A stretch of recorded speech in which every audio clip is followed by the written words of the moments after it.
বারাসতে সোনাপট্টিতে গ্যাসের cylinder burst করে বিপত্তি। ঘটনায় আহত তিনজনকে ভর্তি করা হয়েছে বারাসত হসপিটালে মেডিকেল কলেজে। ঘটনা তদন্ত করছে বারাসত থানার পুলিশ।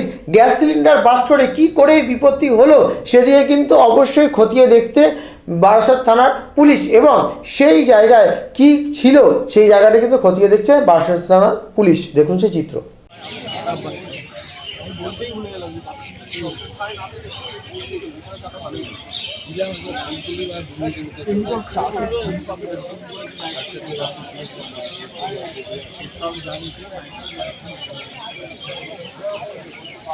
কালকে তো আছিস তো?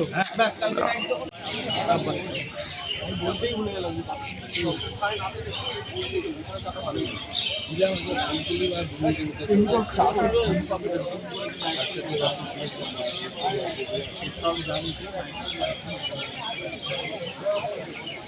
কালকে তো আছিস তো?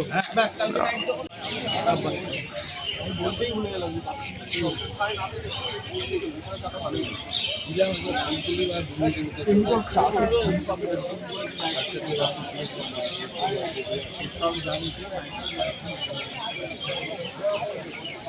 কালকে তো আছিস তো? ব্যাস কালকে